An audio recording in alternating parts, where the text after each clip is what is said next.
What's up, everybody? Welcome to the Fantasy Flex podcast from the Action Network and Fantasy Labs. I'm your host, Chris Raybon. NFL Week 14 is here. This is your Waiver Wire episode. And as always, I am joined by one of the most accurate fantasy football rankers and projectors in the biz, the odds maker, Sean Kerner. Sean, how was your Thanksgiving? It was pretty good. I had a good week overall. I think I went like 11-4. Cashed on we hit the Action Island parlay last night for like 20-1. That was fun. So overall, like a good Thanksgiving week. How about you? Yeah, it was good for me too. Had some winners. Enjoyed the games.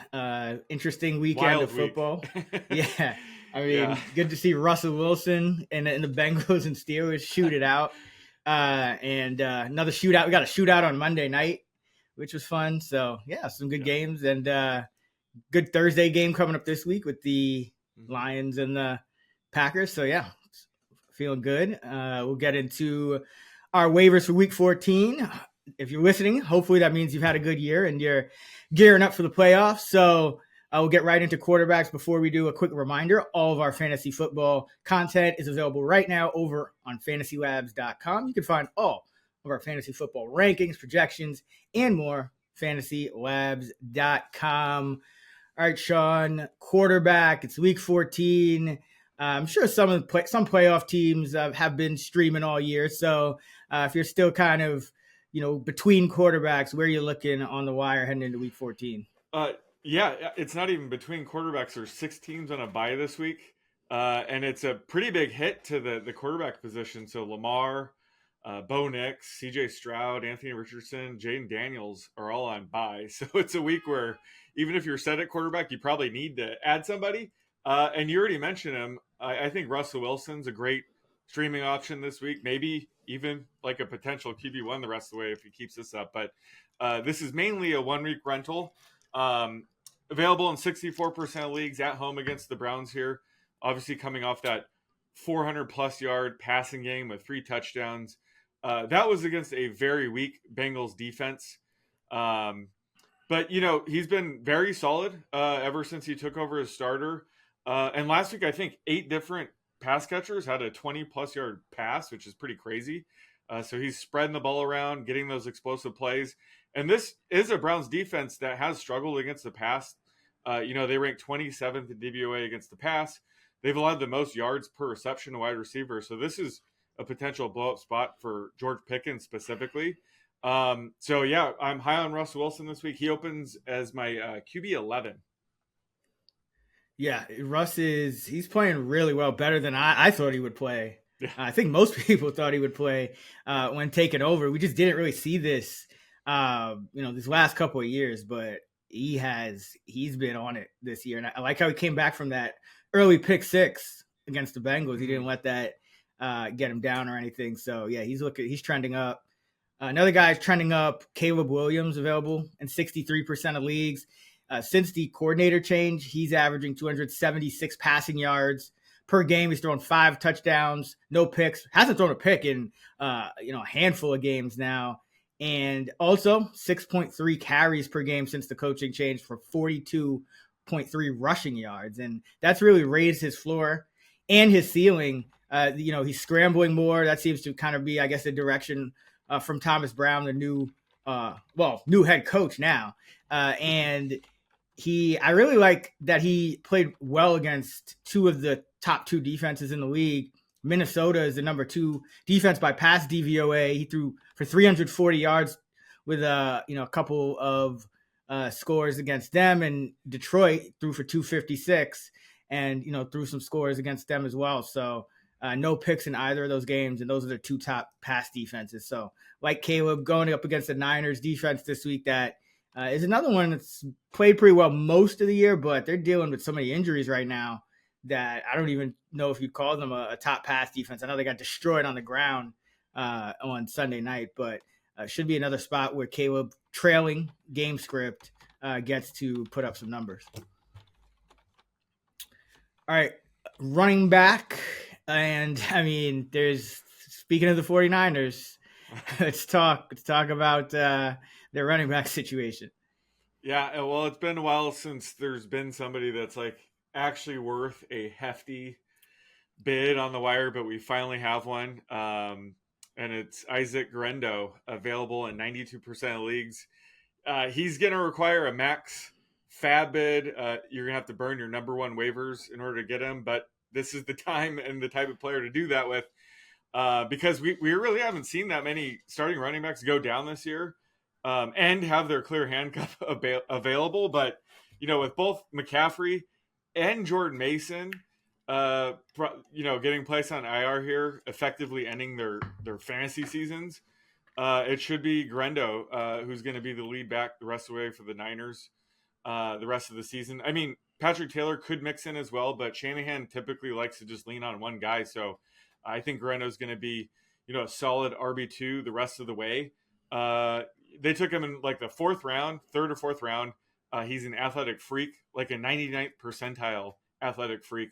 I think he should thrive in this role. He's flashed whenever he's been given a chance so far this year. So if you have the budget and you need a running back, add him. Even if you don't need him, add him so somebody else can't get him, right? So, you got to add Isaac Guerrero this week. It's pretty obvious, though. Another guy I just want to touch on is Jonathan Brooks is now available in 52% of leagues. On our League Winners pod, I mentioned, obviously, don't draft him. We were both low on him. I don't know why he was going in the top 30 when he was expected to miss a handful of games. Still can't get over that. But, I did mention, his frustrated owners later in the season might give up on him. And that's kind of what's happening. He's been dropped in a ton of leagues. He looked great last week. Again, he's my favorite running back from this class. He reminds me of prime Todd Gurley. Flashed some of that this week. Probably still needs Chuba Hubbard to actually miss time to, be in your fantasy lineups. But again, he's one of the top handcuffs right now, and now he's available in over half the leagues. Very talented. So if he's available and you have the bench space for him, certainly add Jonathan Brooks as well. Yeah, he's kind of slowly ramping up the usage. We saw, first game he only got a couple of snaps. Second game he got kind of double to triple that. He's still well behind Chuba, but Chuba did have that fumble. We'll see how that affects the playing time going forward. I guess the disappointing thing for Brooks is that Chuba got that extension, because if not, I mean, you'd probably say, okay, Brooks might have a chance to leapfrog him and be that RB1, but it looks like he's going to have to settle for kind of that Miles Sanders role before they figured out Sanders was just terrible. When it was more of a 60-40. Maybe Brooks can get to that. A couple of guys I'll mention. First, you mentioned Patrick Taylor. I was half joking. We were talking to our guy Gifford this morning, and I was saying, just pick up Guerrero's backup for free because it's the Niners. Like, they get hurt, but at this point, I mean, the way Niners running backs are dropping like flies, I would just pick up Taylor for free, because you mentioned it. Kyle Shanahan loves to run these guys into the ground, and Guerrero is going to go from pretty much not playing at all to now probably getting what would you expect? 80%, 90% snap workload. I mean, and he just came off a game where he's sliding around in the snow. The Niners have to win every game to even have a shot at the division, it looks like. So, I would still pick up any Niner running back, even if it's for a handcuff, even if, whatever you can just do at this point. If you're in a good spot, I think stashing running backs is always going to be the most important thing. You can find a receiver on the waiver wire, even a tight end, you can find, but running backs, it's really hard to find valuable ones. So I would stash Taylor, even if it's just to kind of make the Guerrero owner a little nervous. And another guy that I'd stash is Jaleel McLaughlin. Now, Denver running backs have been tricky all year. It's like the Sean Payton backfields and like the Shanahan backfields of old, where you just never know from week to week. But I do think it was encouraging for McLaughlin that we actually saw him come off a good game, like a spiked usage game where he had some success 2 weeks ago, and that carried over into Monday night. Usually with these guys, it hasn't carried over. Javonte, it definitely hasn't carried over. Estime, it seems like, they're always operating on a kind of drive-to-drive basis with him. It doesn't seem like they have ever really wanted to give him the feature workload for any length of time. But McLaughlin, we've kind of seen this at the end of last year too, where, he was earning himself more and more looks. And this year, he got the 14 carries, 84 yards on Monday night against Cleveland. So with everyone kind of looking for Garendo, I don't think, McLaughlin will be as popular as he could be with, teams on bye and the playoffs starting. So he's a guy you could probably scoop up for a lot cheaper, and potentially have, starting kind of quality running back going forward. So I'd look to stash him as well. All right, let's go to wide receiver. These guys are more a dime a dozen. Who do you like for this week, Sean? Yeah, so Romeo Doubs is now available in 55% of leagues. Was likely dropped, in quite a few leagues since he missed last week with the concussion. So assuming, he is able to return for Thursday Night Football, should be back in the wide receiver 4 flex mix on such a heavy bye week. So he's a desperation play in the flex for sure, but he's a type of receiver that, if either Jaden Reed or Christian Watson were ever to miss time, he would certainly jump up in the wide receiver 3 range. So it's nice to have that kind of upside in your bench wide receivers. Not the type of bench wide receiver I go for. Again, I think you really have to attack that in the draft with like Ladd McConkey and Brian Thomas Jr. were my first, wide receivers to add on my bench, and now they're in my starting lineup. So I think the time to really add, upside wide receivers is at the draft. But right now, if you're in a bind or just want some depth, I think Romeo Doubs is one of those solid wide receivers that, is pretty versatile. You can plug him in if you need to, and he has built-in upside if the other wide receivers go down. So I think it makes some sense this week. Probably, can add him for free as well. So Romeo Doubs now that he's back to being available in over half the leagues. Yeah, I got a couple guys that I have ranked pretty much right below Doubs this week, right on that kind of high 30s, low 40s, flex borderline. And the first one is Nick Westbrook-Akine. I mean, this guy just keeps doing it. So at this point, he's up to my wide receiver 38. Touchdowns are a very volatile stat, but now we're in week 14. So, some of that is starting to stabilize because he's running a route on about 95% of the dropbacks since Nuke Hopkins got traded. And with this Titan team, you really have Ridley, you have Westbrook-Akine are running the majority of the routes. Tight end Chigakonko's, he'll run about 60% on any given game, 60 to 70. And then the running backs are now, Spears back, kind of splitting the backfield. So Westbrook-Akine is kind of right there with Ridley as, the guy most likely to be on the field when there is a passing touchdown. And because Ridley is that alpha kind of number one, he's getting more coverage and Westbrook-Akine is getting single coverage. So, I'm not going to say the touchdown rate is repeatable, but he's still a better bet for a touchdown than a lot of other receivers in the top 40. And Jacksonville, number 32, dead last in DVOA against number 2 wide receivers, 30th in schedule adjusted yards allowed to number 2 receivers, according to FTN. So on paper, the matchup also sets up. But I mean, what was it, like 4, 5, 6 weeks ago when Hopkins first got traded? I was joking with you, our Westbrook-Akine touchdown projection is too low. Yeah. And I don't think he's not scored since then, like in any game. Yeah. Like it's just been absolutely absurd. So he's just he's like a poor man's Mike Evans at this point, right? It's just like he's getting downfield targets and touchdowns, and Will Levis playing better. So like him, he's available in 80% of leagues. And another guy, I think we brought him up before, but it should mention him again with Taysom Hill going down, and that's Marquez Valdez-Scantling, available in 77% of leagues. He is the Saints' number 1 wide receiver, running a route 85% of the time. The last 2 games, more targets should be available with Taysom gone, because Taysom was the last 2 games, he got over 5 targets. He got 10 targets the week before, I believe it was. So there should be some targets to go around this passing game. Obviously, the tight ends are gonna get a bulk of those, but the wide receivers, they're playing really a 2-man wide receiver kind of personnel. It's Valdez-Scantling with Pettis behind him, and then Kelvin Austin with Cedric Wilson behind him. And that's really it. That's all they're doing at wide receiver. Tipton's been a healthy scratch. So I think that this guy averaging 77 yards a game last 4 touchdowns over his last 3. It's another one of these things where you can't really rely on touchdown rate, but at this point in the season, he's getting most of these wide receiver routes. He's still, if the Saints throw a touchdown, one of the most likely guys to catch one, and he's getting those Rashid Shaheed downfield targets. So I think he's worth a dart throw as well if you need it. All right, let's go to tight ends. And speaking of the Saints, I know you like someone on the Saints this week.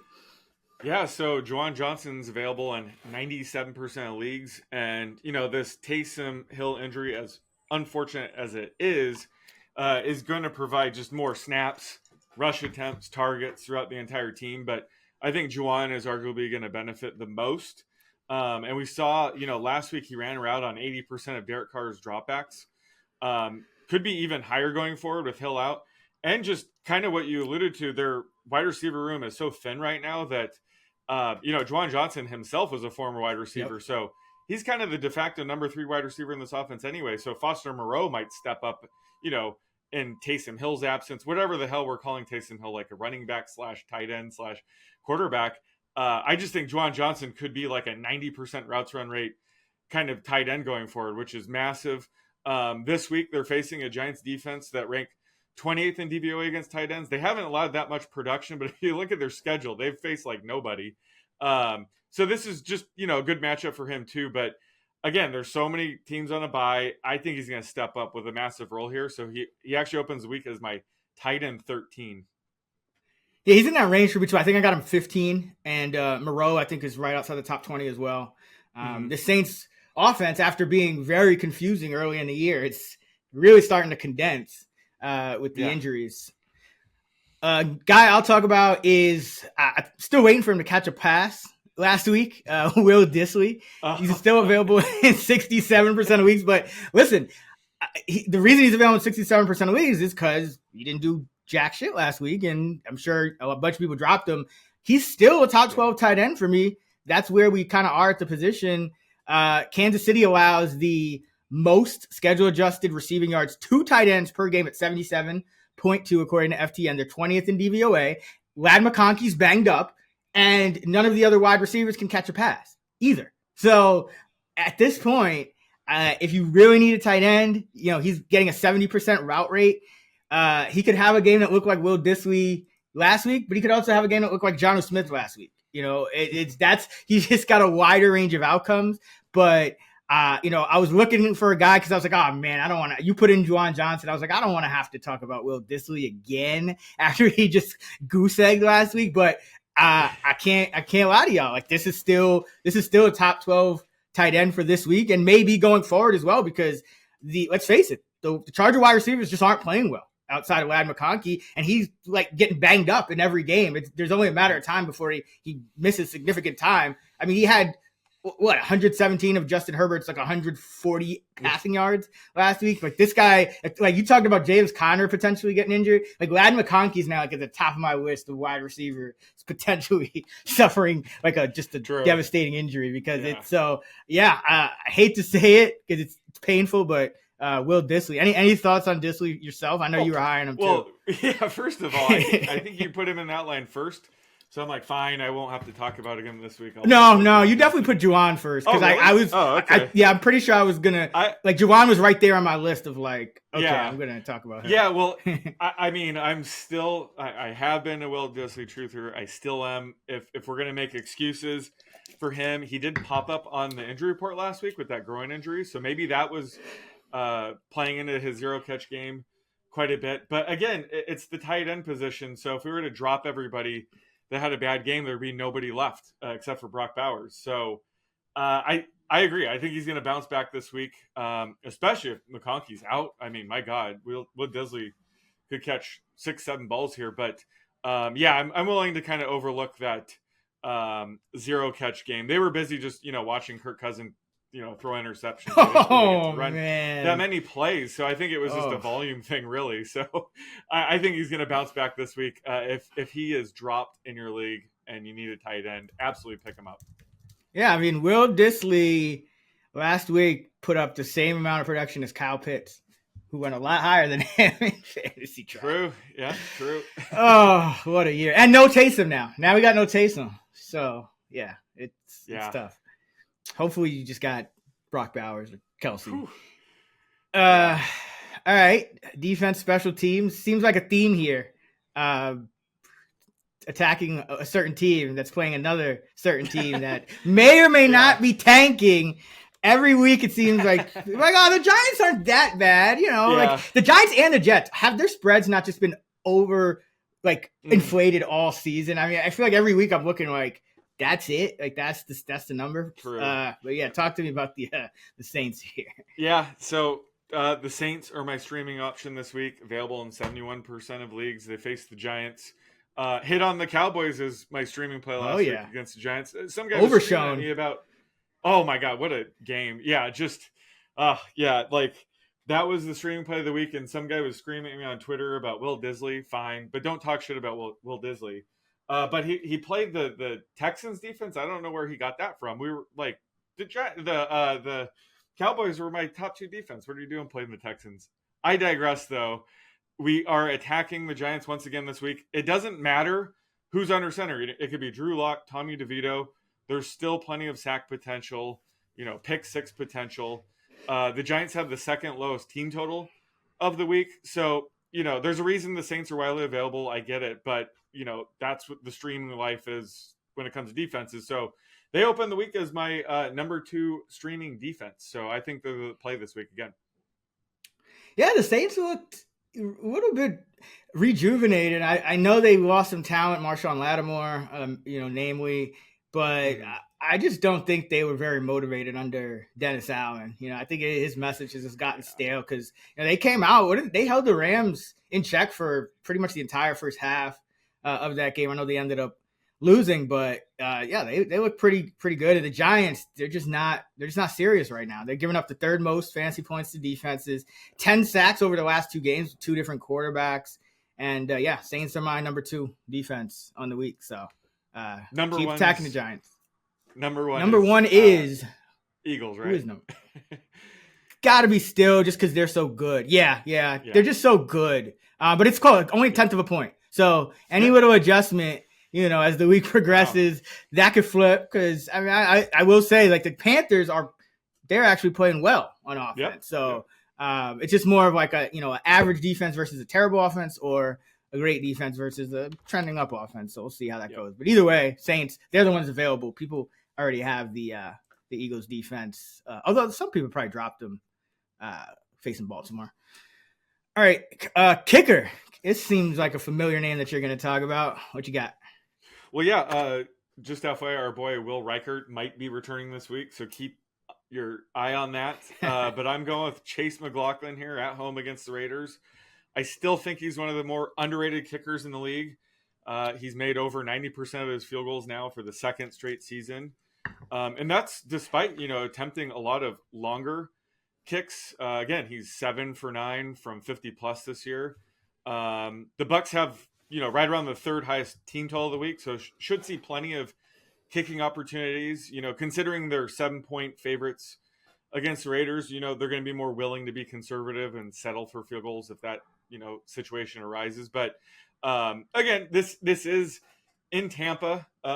So I don't know what the weather report is now. No matter what it is right now, it could change. So just want to double check it, Saturday night to see if it's still favorable. But Chase McLaughlin opens the week as my number 2 kicker. I'll go interstate here. I got Jason Sanders. He's actually my number 6 kicker on the week, going up against the Jets. Sanders kicking for Miami. Some people like our guy Chad Millman might not know who some of these guys are. Fair bet. So he's available in 61% of leagues, and the Jets are allowing 2.5 field goal attempts per game. That's 7th most.